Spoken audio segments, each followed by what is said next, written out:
This time on Watchers of Tomorrow, Kirk versus the Time Tunnel.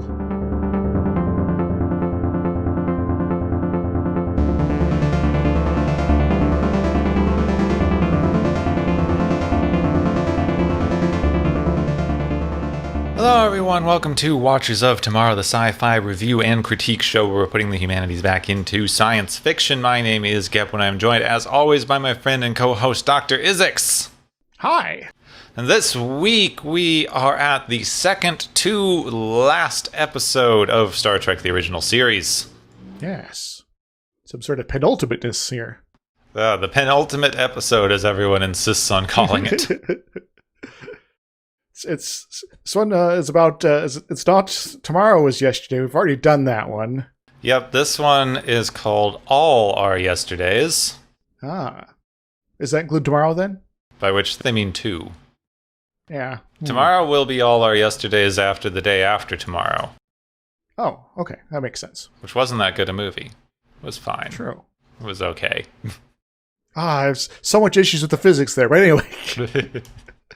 It's weather. Weather's basically magic anyway. Like suddenly everything's a vacuum, but we're just going to say it's cold. All right. Okay.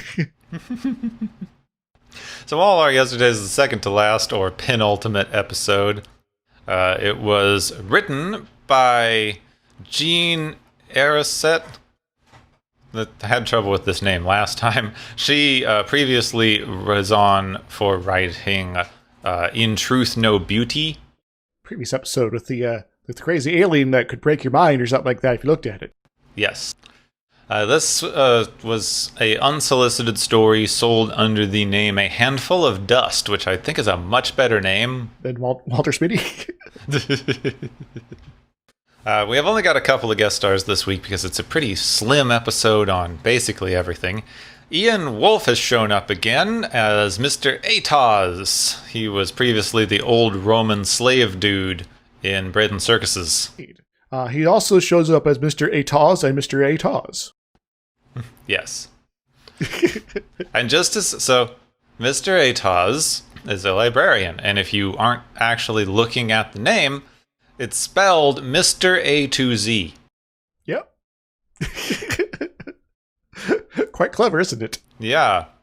It's like calling the bad guy in that one movie Neela, which is like alien bad.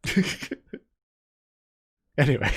No one knows how to write names. They either sound like they took a normal name and added some extra letters, like the next character, or they do some stupid pun like this. Yep. Or they're just like the jailer. Now we have Marit Hartley as Zarabeth.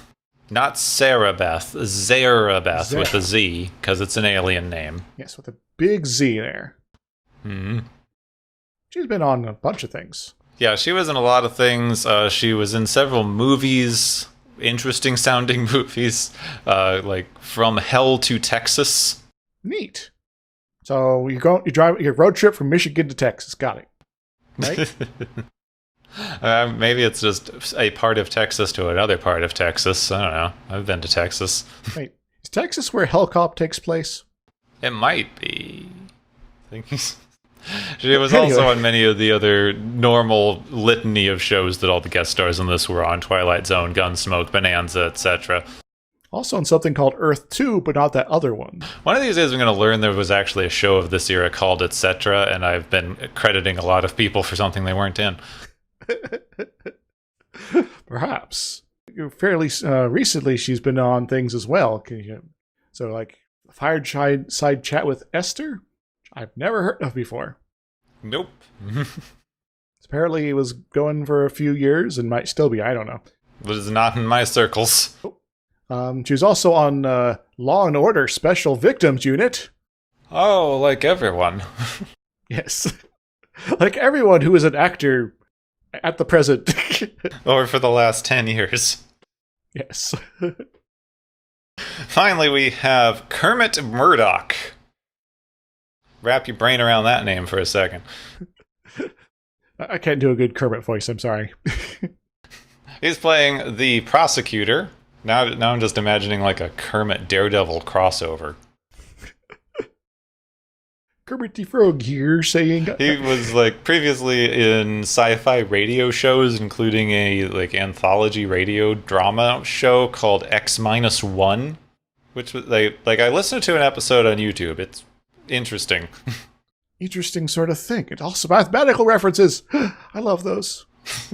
It's a show where they take interesting sci-fi stories of the time and then adapt them to a bad version of them in a 30-minute radio spot. Uh-oh. That sounds less awesome. I listened to one that was based on Orphans of the Sky, which we saw the World is Hollow and I Have Touched the Sky, which was also based on the same general concept. But the radio drama version did not do a particularly good job. They turned into some sort of weird religion is the enemy of the people thing. So, a little awkward. They're trying to condense a bunch of things down, and they're like, we're going to go with this aspect. Yeah. Mm-hmm. But still, it's kind of interesting if you're interested in old school radio shows. I might have to ask my dad about that one, actually. He was also on a lot of the similar contemporary things. Kung Fu, Mod Squad, The Defenders. He was also in the Andromeda Strain.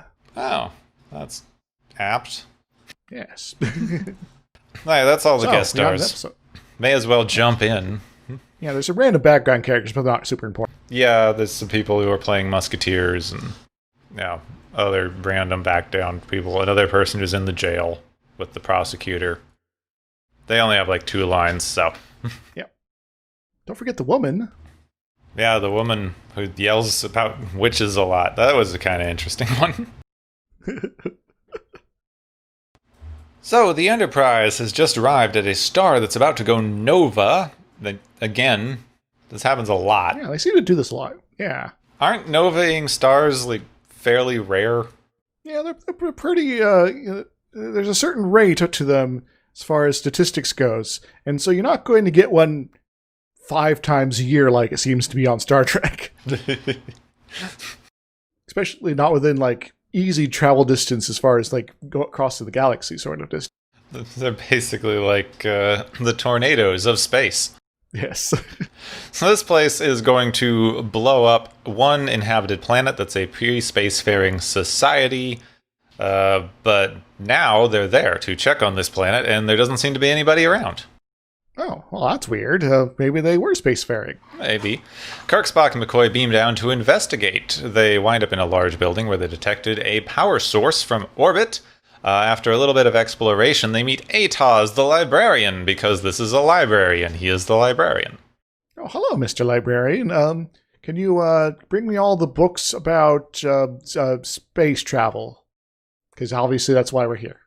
Yeah, Kirk asks where all the people went, and TOS has no idea what he's talking about, basically. And he asks about history, because he's in a library. He has no idea what he's talking about.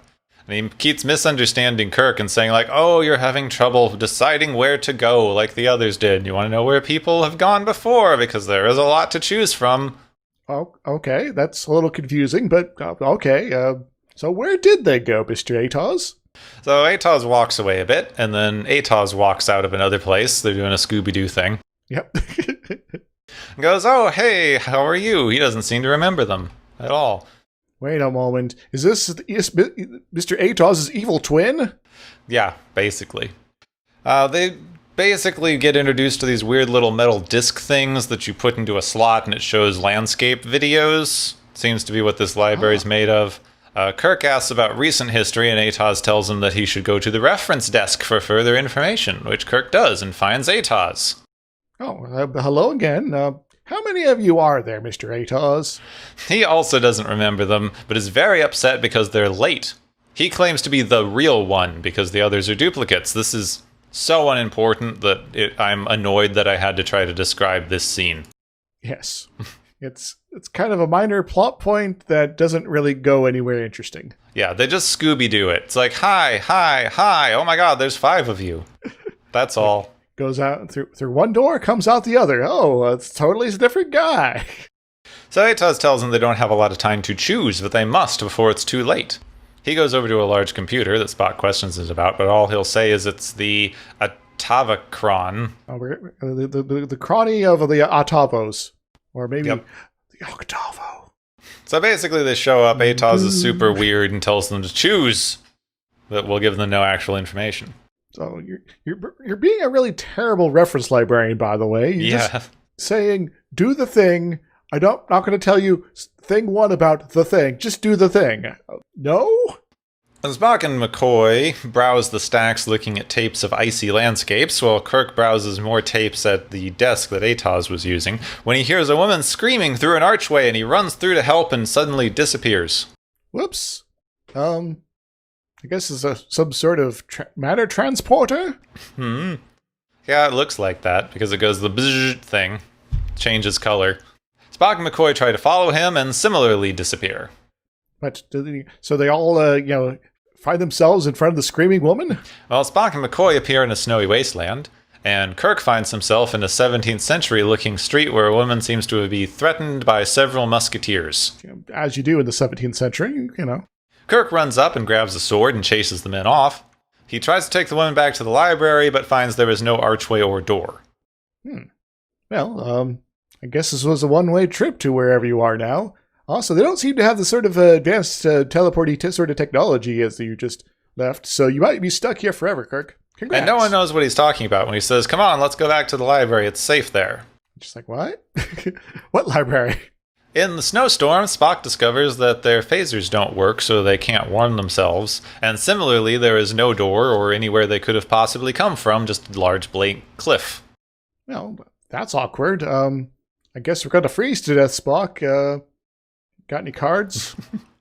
They begin yelling for Kirk. Kirk hears them through the wall. They begin to follow each other's voices explaining the situation. But before long, the men that Kirk scared off return with cops.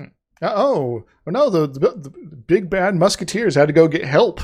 They also hear Spock and McCoy through the wall, leading them to believe that Kirk is a witch who is communicating with the spirit world that is apparently on the other side of this random wall, and they drag him off to jail. No, it's not the first time Kirk's been taken to jail. Probably won't be the last. This leaves McCoy and Spock out in an ice age.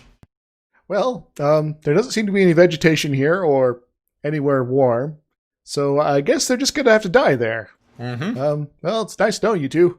McCoy collapses from exposure. He begs Spock to leave him behind, but he won't. I don't actually see why he should, because there's nowhere to go. Yeah. Well, but maybe Spock's like, I should probably bring him with me in case I get hungry. They both sit in the snow as a figure in a full coat suddenly appears behind them.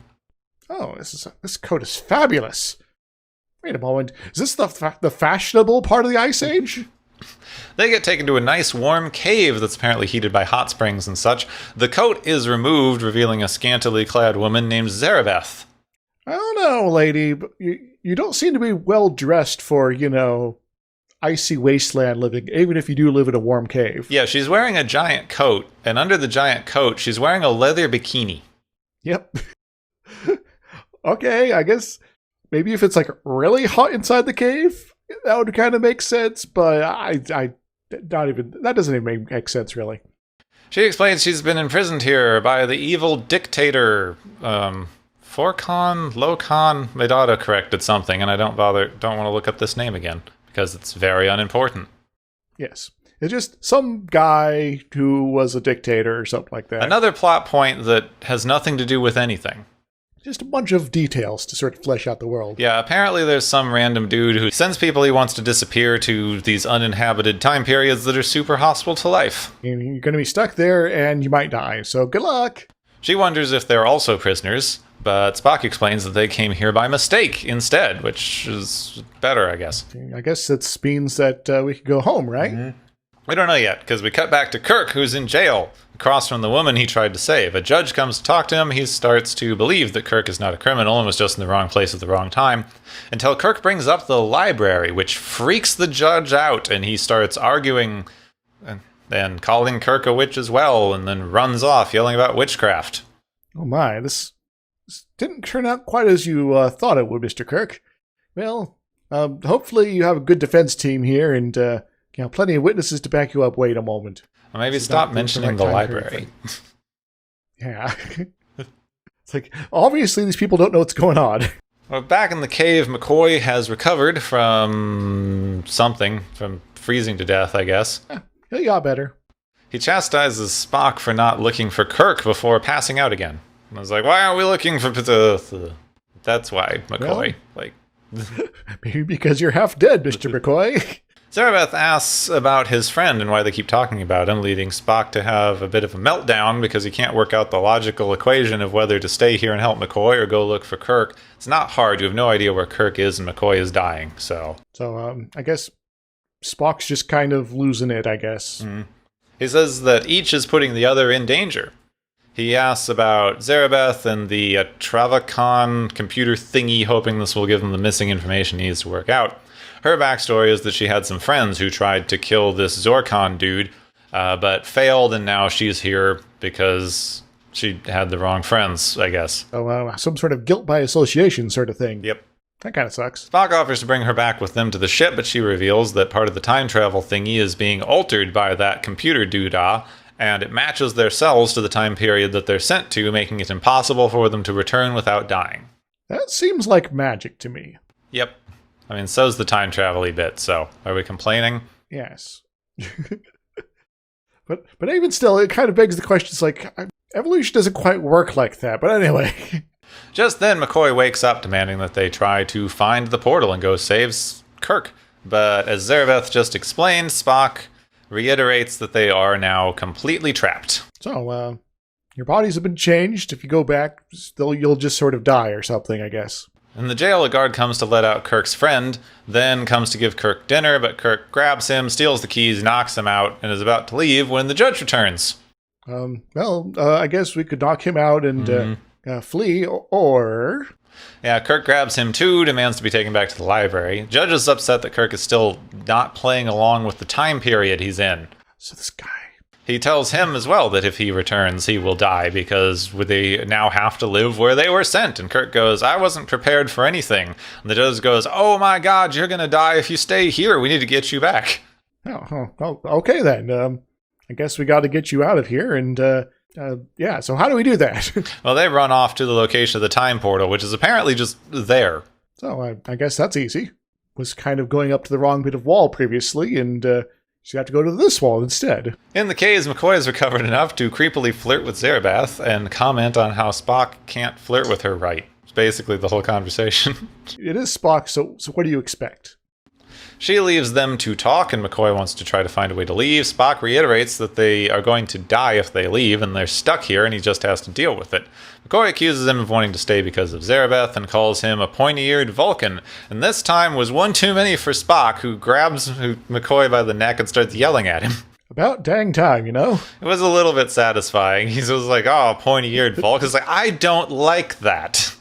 You need to stop doing that constantly. Stop it now, you asshole. Says it's something you should have done a long time ago, and McCoy goes, a long time ago, of course. So it's time to think about Vulcan history again. This is like a 10 bazillion BC or something like that, right?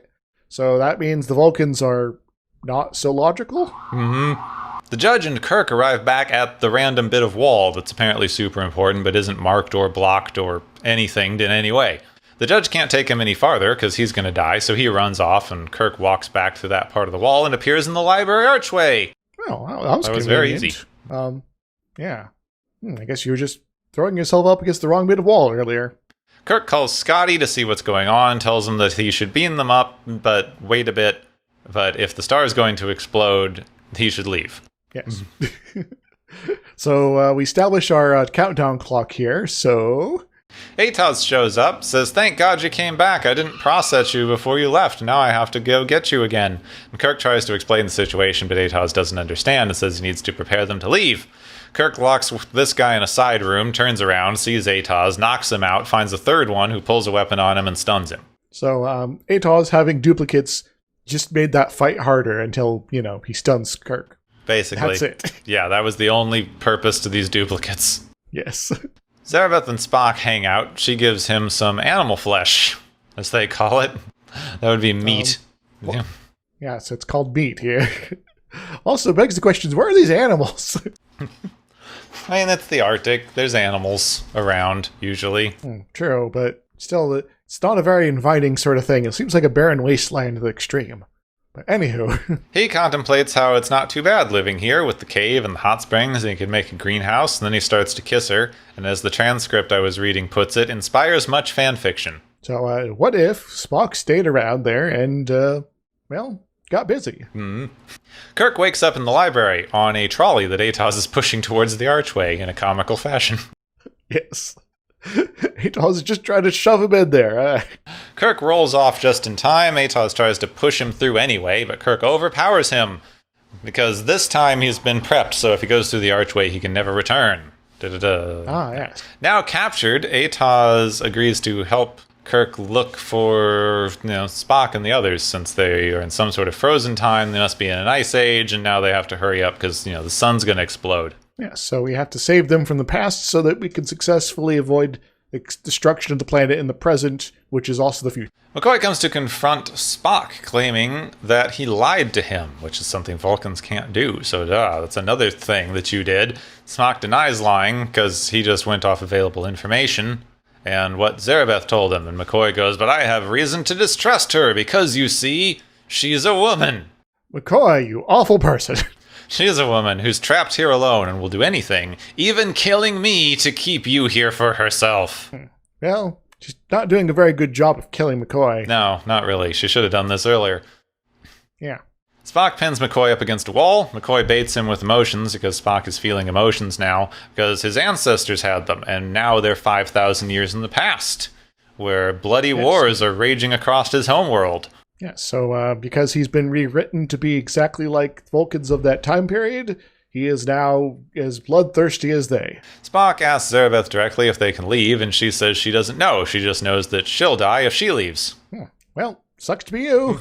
McCoy runs out into the ice to find the portal. Spock follows, I guess, but I don't think that was ever specified. Yes. Kirk and Atos are trying all of the ice-themed timelines. And Kirk starts yelling through the archway for Spock and McCoy as they keep trying ones until they hit one that they were viewing in the beginning, and Kirk finds them, basically. They get to yell back and forth through the time portal, because that's how that works, I guess. I am kind of amused that they just have this whole collection of different ice time periods or something like that. Then I started thinking, it's like, how many video games have ice levels? It's like they're just sort of going through all of those, one by one. Kirk explains that the portal is back open and they can follow his voice back through to the library. McCoy's ready to go, but Spock doesn't want to leave Zarabeth there. But when McCoy tries to leave, it doesn't work. Atos thinks this is because they went through together and they have to leave together. Convenient. Oh, yeah, that's a little weird, but okay. I guess this means we can't leave anyone behind and we have to all or nothing. Zarabeth turns away as Spock joins McCoy and returns. Atos immediately puts in a new disk and jumps through the portal himself. Scotty's yelling at them that they need to beam up right the hell now because the sun is going to explode. But of course, this is the time that McCoy decides to ask Spock how he feels about things. And Spock goes, well, it happened a long time ago and she's dead now. Oh, I feel okay, I guess. It's great how anyone that I ever cared about is dead. Don't worry, Spock. You'll not care about people being dead again. They finally beam back up and warp away as the sun explodes dramatically behind them. Kablamers! So, that was an episode. Yeah, that was definitely an episode. I kind of enjoyed it, even if there wasn't a whole lot of meat to it, I guess. It's like, well, this is kind of a random adventure. Okay. It was a fun premise. They dropped so many things. And it didn't have any, weird stuff. So, where do you want to start with this one, then? Well, I just randomly clicked on a link in the Wikipedia that was a book that's supposedly a non-canonical follow-up to this, where Spock, discovers he has a kid from this situation. Wow, Spock got busy fast.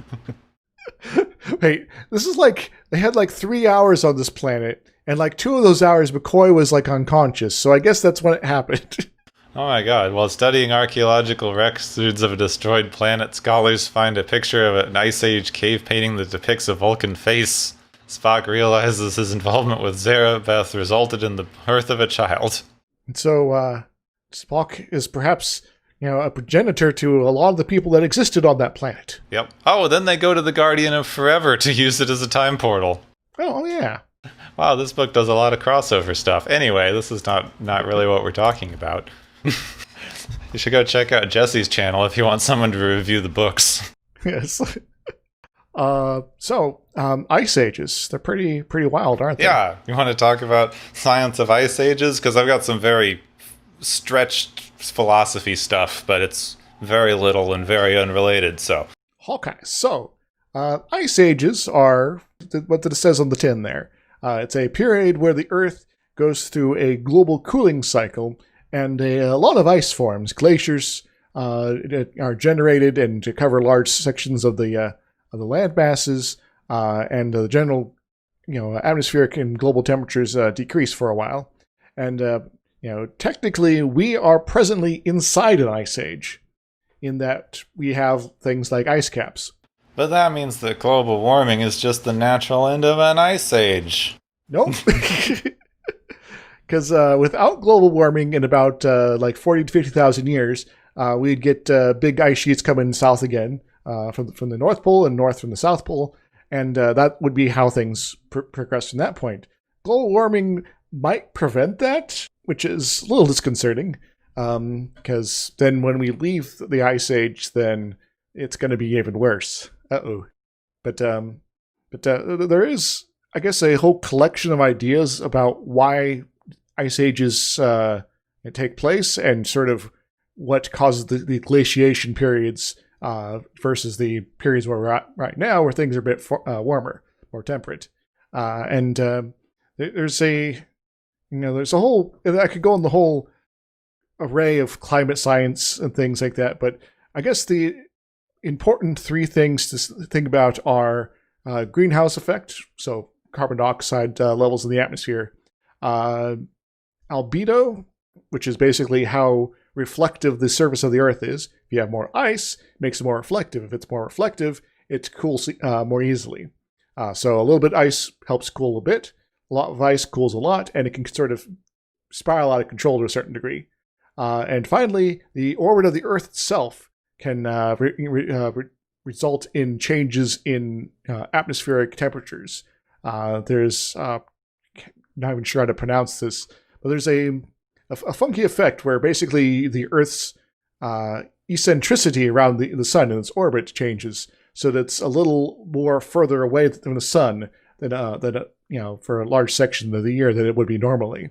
And this is just sort of a byproduct of the planets moving around and not being fixed in little guide paths like on all the charts. There's a little bit more dynamics going here, and so the Earth is being hanging out a little bit further away from the sun, just like slightly further away, and suddenly you got ice sheets everywhere. It's pretty crazy. But we're still not sure which of those it is. Yes. Well, really, it's probably a combination of all of those things. Like one will sort of spark one of the other effects, which will then encourage another effect.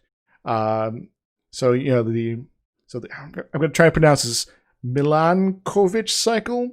Might get you a slight reduction in temperatures, which reduces general plant life. And so there's not enough plants taking care of the CO2 being generated, and so that raises global temperatures for a little bit, and then the things shift again, and now the Earth's a little bit further away. I hope I'm saying this correctly. And so there's now more plants, and so they take out a whole bunch of CO2 very quickly, and suddenly the temperature drops rather quickly, and then suddenly you have a few more glaciers. But then you get some glaciers that say, mid-latitudes, like say the Himalayas. You have this big, plateau area, and suddenly there's this big reflective surface there, pretty close to the equator that is able to sort of reflect a large amount of sunlight, and that drops down temperatures even further. And then the ice caps start expanding. Those, once again, start a cycle where it reflects more sunlight, and you reduce the temperatures further, and the thing just sort of starts spiraling out of control for a little while until the CO2 levels kind of level off, and you hit a new equilibrium. So it's sort of, there's a lot of things that are sort of uncertain there, but this is sort of a conglomeration of ideas that are kind of out there, which could all very easily work together for this. So it's sort of we don't know for certain the whole process, but that's sort of kind of the working theories right now. So what you're saying is to solve global warming, we need to paint the equator white. Well, that is one option.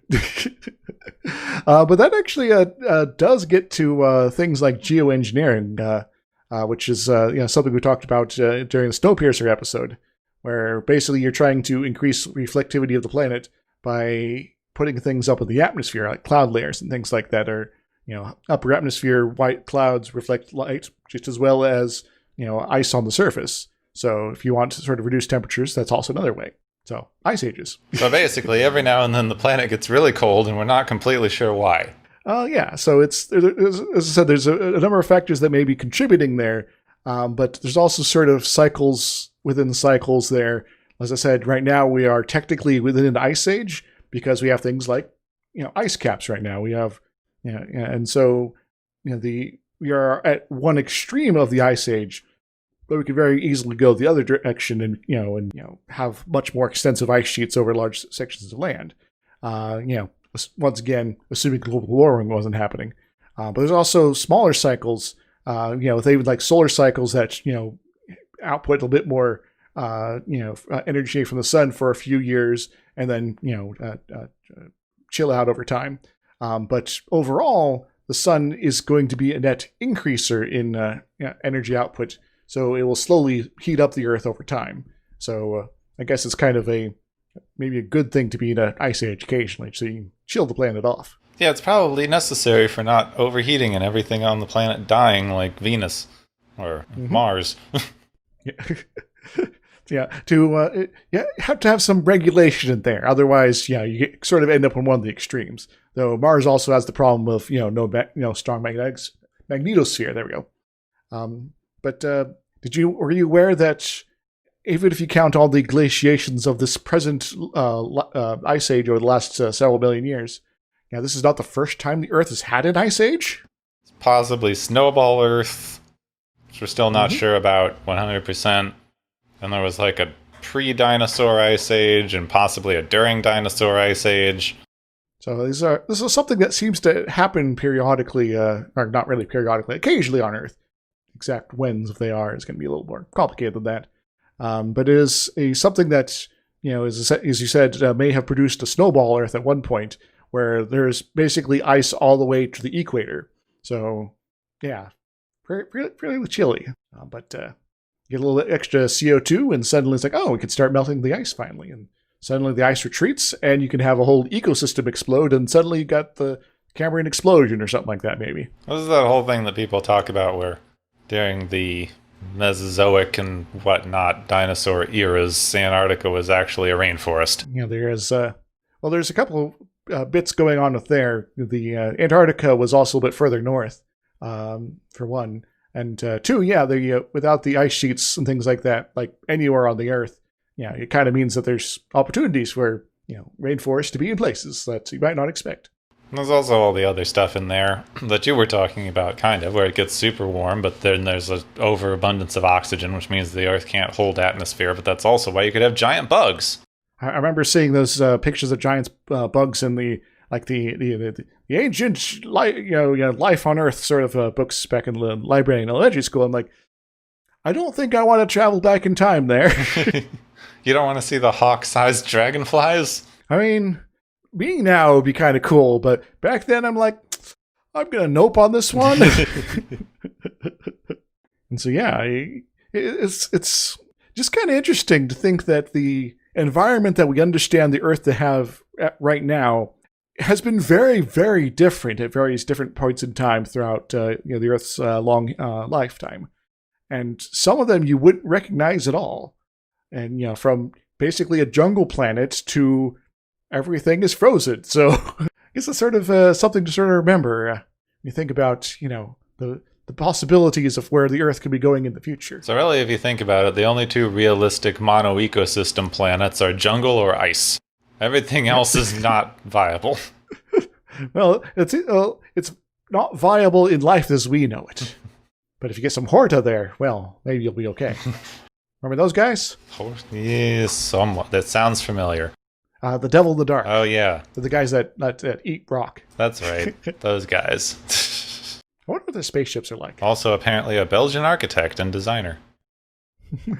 Anyway, that's most of what I had about ice ages and coolness there, unless you got something else. I guess we could also talk about how ice ages has affected humanity, if you'd like. Well, hey, we are an ice age species. We evolved in an ice age. Mhm. and then have been living in one ever since. The one of the side effects of ice ages, is of course change in sea levels, which is hypothesized to be one of the contributing means that humanity reached the Americas in ancient days. It also has this habit of making certain areas kind of uninhabitable for a while, where it's like, well, there's now like 2 kilometers of ice here where there used to be a town, so I guess we can't live here anymore. And so there's been sort of a bunch of research done sort of about human migration throughout the ancient world and how the ice ages has sort of specifically been an influence on that, both opening up territories but also pushing people out of them or potentially killing them off. I was reading earlier about some stuff where they're looking at mitochondrial DNA and such, that sort of pointed to the suggestion that amongst the ancient bodies they found from the ice ages, more recent glaciation periods, that there is probably some very specific sort of migrations into areas like Europe, that where you got the currents of the North Atlantic shutting down, suddenly Europe gets covered in ice, and so almost everybody there dies. And then the currents start up again, the glaciers retreat, and a whole new group of people kind of moves in and sort of overcomes the population that was there previously, sort of making a very sort of genetically unique new population that is different than who was there before. And so apparently this has happened at least once, maybe several times. That's very interesting. I guess that's most of what had to talk about there. You got anything else? The only thing that I have is a little bit of philosophy, but it's an interesting one, because this is one of the only shows I've ever seen, this is one of the only things I've ever seen at all, where they're using the past as this kind of escape from an apocalypse. Indeed. There was a show I'm struggling to remember the name of from a few years back on Hulu, I think, where they traveled back in time to dinosaur era to escape like modern day global warming and ecological disasters and things, but they went out of their way to say that it was a distinct alternate time period than one of those cross-dimensional things where anything they did in the past wouldn't actually affect the future. The name of this should be something I know. Was that Under the Dome, or am I thinking of something else? No, you're thinking of something else. Okay. Under the Dome was that like Stephen King thing. Oh, yeah. Okay, never mind. But this episode does an interesting thing that you don't often see with apocalyptic fiction, because a lot of stuff that you get in apocalypses is very concerned with how a culture will survive, but less so about any individual people.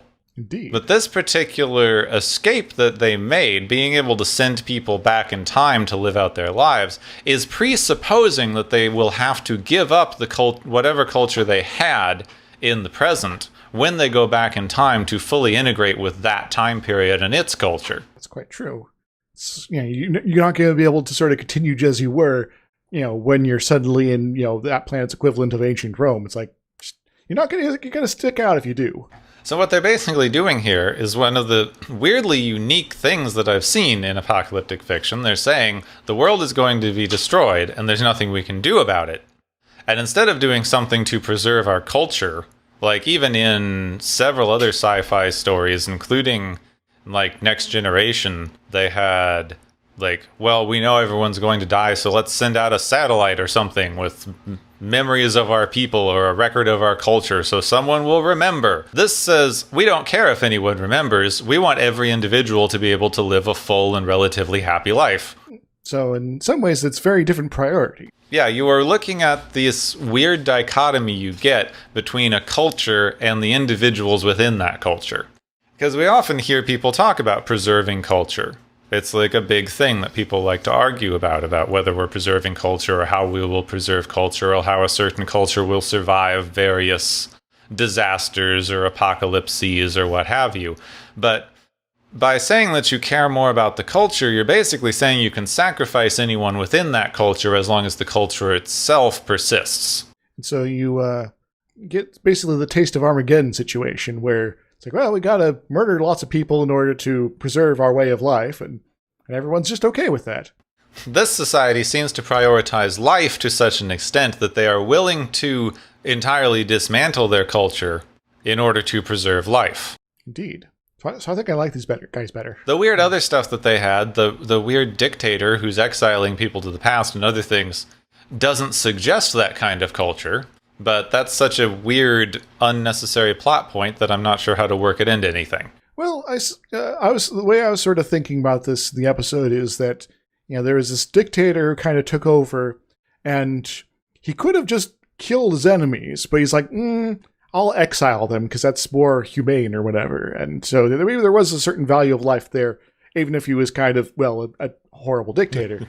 And then that's sort of that reign of terror there with sending a bunch of people back in time, whatever, created the technology that was then still around when this, they decided, we should probably do something about this whole exploding sun thing. A culture that values life so much that even the brutal dictators would rather invent time travel than kill someone.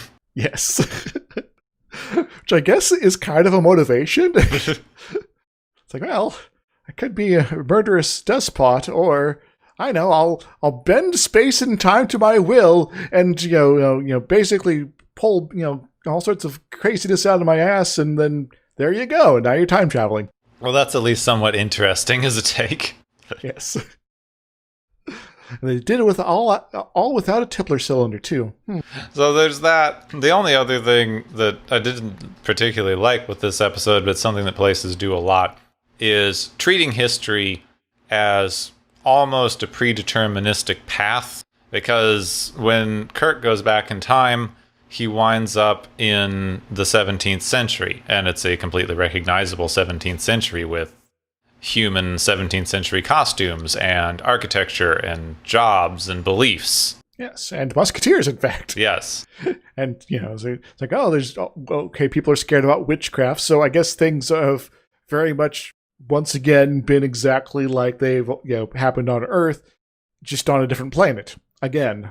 Which is not only a little bit weird to say that every planet with human societies would progress exactly the same way, but it also gets into this history as a march of progress idea, which is that you start at a certain, pre-industrial, barbaric time period, and then there's a certain amount of progression that you get in a slow, steady march towards what we have now, which, of course, is the ultimate end of history. And then now we have these, future thinker ideas to now we're obviously moving towards something greater than where we are now because the march of history is ever forward with progress and da-da-da-da-da-da. But it's a very, very Western American-centric view of history. Actually has some sort of echoes of the kind of dominion doctrine of Christianity, which is that all of life on Earth was specifically created and intended to be commanded and used by humanity. It's basically a school of thought in Christianity that I have a lot of problems with, but they tend to use it to justify all sorts of horribleness. And that's kind of how we teach history, we look at history, we think about history as history used to be less advanced, and then it spent a certain amount of time going through some other stuff, and then we had the Reformation and the Enlightenment and the post-Enlightenment period and postmodernism and da-da-da-da-da, and then we got to now, which is perfect. Kaplan, have you seen the world recently? I don't think it's perfect. But you have to agree, it's better than when we all lived in huts in the grass. We have archaeological evidence that we took care of people better, and there were fewer pandemics because we weren't all clustered together in cities. I mean, as a city dweller, I don't want to come across as particularly down on cities, but we wouldn't have had the same sort of super spreader thing. It would have killed off one or two family groups in a migratory way and then disappeared. So to a certain degree, though, it was a different way of living. But to say that something is for sure 100% better than the other is kind of absurd. Because, the way that we choose to live our lives works for us, but other people kind of have their own thing going on, And to sort of say that, and to condemn some others, group of people either in the past or even in the present to say that, oh, they're less advanced than us, that's kind of absurd, and just as a means to sort of disregard people just by how they live. And that's kind of mean. Yeah, it is a very judgy view of history, and it is very also rooted in the general racist philosophies we've talked about, of expansionism and novel savagery, and the idea that more advanced societies are just intrinsically better than less technologically advanced societies, if you can even judge something like that, because who is to say that a car is more technologically advanced than an atlatl? They're both technologies that fulfill a specific purpose, but why do you get to say one is more advanced than the other intrinsically? The automobile, yeah, I'd like to see someone just randomly put one together. I mean, like without machined parts and things like that. Yeah, use this automobile to hunt a bison, I dare you. Yes. Yeah, society and civilization and all that is a group project to a certain degree, and to sort of try to stratify it in various ways is just sort of doing us a disservice. It cuts us out, cuts people's ideas and entire cultures out of what we can, make good sort of enrichment of ourselves and both ends, and that's just kind of counterproductive when you think about it. It's like, this is the only way forward, and we're going to prevent any thought about anything else by just sort of condemning and say it's not the present, it's not the current top of the line, and the progress is here, and if you are anywhere else, then you are forbidden or whatever. And it's like, that's not quite how it works. Even like advancing of technology is a little bit more haphazard than people like to think about. I should go back to watching Connections. Yeah, everything's a bit random. Even our current views of history, even something like we were talking about the Ice Ages, but something like that just randomly influences how things work. And even something like evolution that we talk about is like a unending march towards more complexity and superiority, and you can have this weird idea of more or less evolved organisms. It's the same idea. We just put ourselves in this exceptionalistic position, and Yeah. I don't think that's a real word, but it works for what I'm saying. The geocentric version of society, history, biology, etc. Yes. Hint, we're not the center of the universe, guys. But it's like better, like people like it better when we think of it that way, and it excuses a lot of other things you're doing, because this idea that a more advanced society even technically exists is intrinsically colonialist, because you presuppose that anyone who is living in a society that is less advanced than your own must be having a worse life, and therefore anything you do to bring them into your advanced society is justified because you are simply eliminating human suffering. So you would not agree that all happiness was invented in 1978 then? I might agree that the idea of happiness as we think of it now was invented in 1978, but that's a whole different psychological discussion. Yes. Mostly to sell you things. Yeah. And I guess it's actually a good point, though. Our idea of what is, a good life, what is happiness, etc., does change over time. And that's fine. If we are content with our lives as they are, then okay, that's good. Yeah. Stop striving so much. It's causing problems. If you want to strive with that, that's your thing, go ahead. But don't poo-poo other people who aren't so interested. Also, stop trying to be happy all the time. It's not a problem if you're not happy all the time. There's other emotions. They're fine. Being, sad, being angry, being just kind of meh. Those are all things to happen sometimes, And this is a completely different point. It's a thing I've been talking with someone about recently. The emotions are informational. They're not like a different thing that exists that you have some amount of control over. It's like being hungry. You wouldn't will yourself to stop being hungry. A state of, it's a feedback of sorts about your sort of mental state. It's like, I am being affected by this, and yes, it's going to affect my motivations and my actions, things like that, but it's also informative about how I've gotten to this current state of being as well. Yes. But that's a whole other soapbox that I don't feel like jumping on right now. But we have so many soapboxes we could hop on. You don't get on too many soapboxes. They're not stable. Maybe we could pile them up. We'll be on a really big soapbox effectively. Jenga. And then it'll fall over. Alright, I feel like this episode was very light on substance. It treats women absolutely absurdly horribly again. There is a somewhat unspoken but very implied idea that a woman being alone is going to turn horrible and manipulative and even be willing to kill in order to keep a man around. But since they said specifically she's going to do this because she's a woman, there's an implication that a man would handle this situation better and be trustworthy and have just tried to like help them out instead of being manipulative and awful. And that argument is crap. Yep. I mean, the very fact that she shows up and is wearing a sexy leather bikini should tell you all you need to know about how much you should listen to their views about women in this series. Indeed. It's not always great in later Star Trek, but does get better overall. I was talking about this with someone, and, like, it's hard to think of even, like, one or two examples from something like Next Generation where they get particularly sexist like this.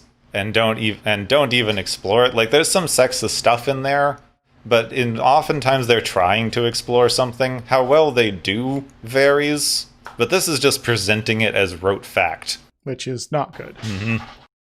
I think we've wrung this episode dry, because yes, it's because it's so cold. All the moisture's been frozen. It's precipitated out of the atmosphere, Gepwin. Oh no. Yeah, that's why Antarctica's a desert. That blew your mind. Cold deserts? Who heard of such a thing? Actually, no, some people have been to Antarctica. Oh, but anyway. That'd be fun. Actually, me too. Okay, I think that we've really strayed, and now it's time for the galaxy's favorite game show!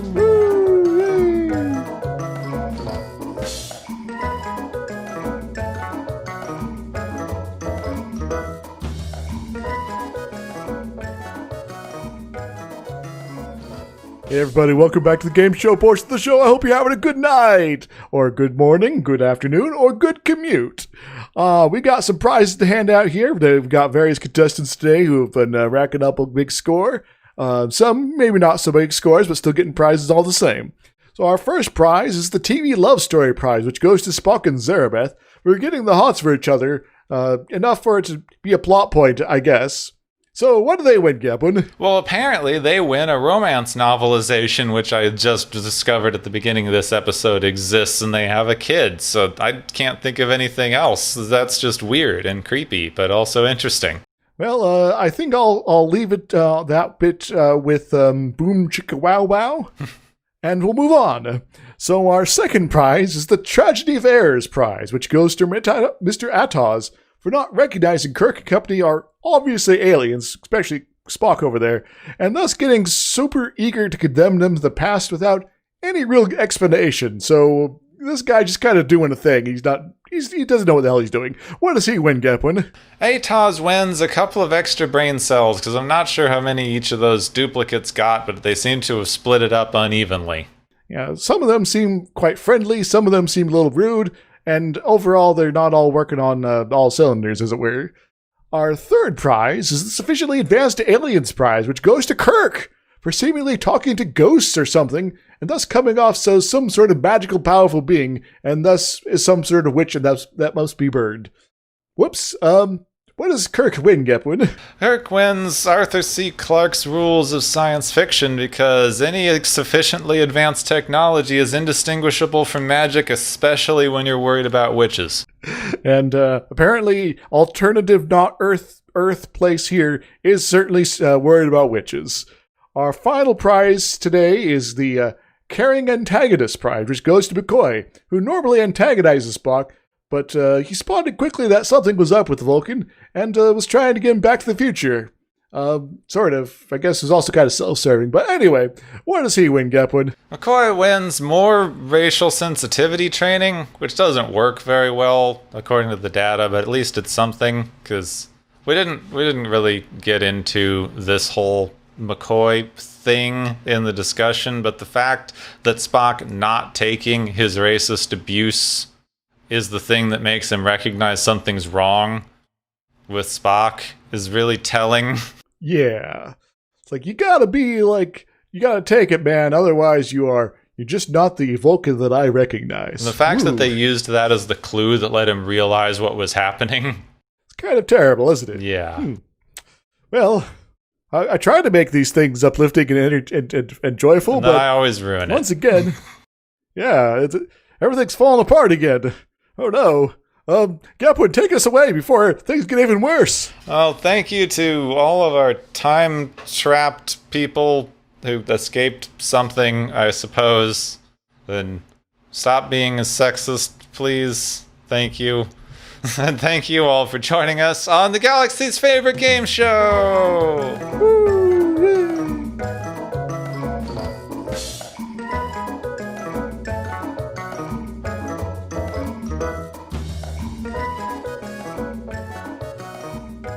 So, the Many-Colored Land is I think I've told you about this before. Do you remember if I told you that? Doesn't sound familiar offhand. All right. It's a first book in a series by Julian May that features a bunch of people that go back in time, like 6 million years ago, and they meet some aliens. Ah, so it's ancient aliens. So, sort of, yes. Also, they're kind of like elves and dwarves and other spirits and things like that. It's kind of weird, but I enjoyed the story. But this episode did kind of remind me of it because, one of the things that, one of the reasons one of the people went back in time is like, well, I will have to go to jail otherwise, so I'll just go back in time and be not a problem for you guys. How about that? Huh, interesting. Like, okay. First book of the saga of the Pleistocene Exile. Yes. An interesting read. It's been years since I read that. It was like middle school or something like that. So I no idea if it holds up, but just one of the things that kind of this episode reminded me of. Interesting. Oh, wow. It's a backstory book. Yep. Because there's also books about the future, or I guess the present now. Anyway. So I'm kind of delaying here because, we got just the one episode left of Star Trek, the original series. And what an episode. So I've seen parts of this one, but I don't think I've watched the entirety of it. But what I remember wasn't good. I've never seen this one, but it's bad, and everyone knows it's bad. It's possibly the single most sexist episode of the series, which is interesting they chose that one to end on. Whoops, that sucks. I don't know what else to say about it, really. Turnabout Intruder? Yeah. It's certainly is an episode of Star Trek. Turnabout Intruder is the final episode of the third season, and of course the entire series, Star Trek, the original series, or just Star Trek, since we didn't know other stuff was coming at this point. And it is about how women can't run starships. I'm kind of glad Discovery has basically blown that out of the water, Yeah, well, they've done that a couple times. Like, they had that.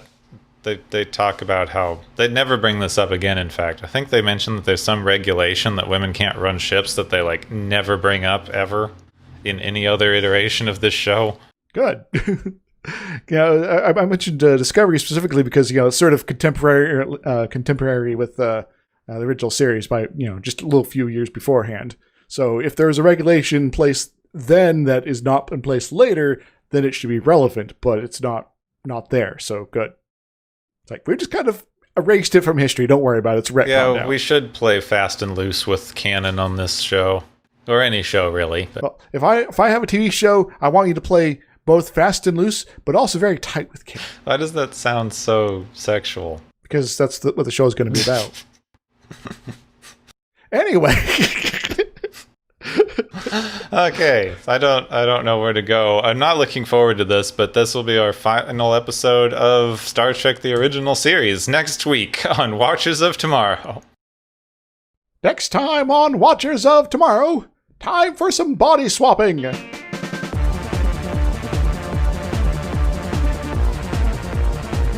have been listening to Watchers of Tomorrow, a podcast on science fiction media. Find and follow Watchers of Tomorrow on Podbean, YouTube, Spotify, iTunes, Google Play, Stitcher, Pocket Cast, Spreader, Digital Podcasts, and perhaps many more to come. If you enjoy our podcast, make sure to subscribe for more. And where possible, make sure to rate your experience or leave us a review. You may find Gepwin on youtube.com/Gepwin and Twitter @Gepwin. You may find me, Dr. Isix, on youtube.com/Dr. Isix and Twitter @IsixLP. Music is Waveform and Mori's Principle, both by DRKRN. You can also check out the Watchers of Tomorrow Discord channel.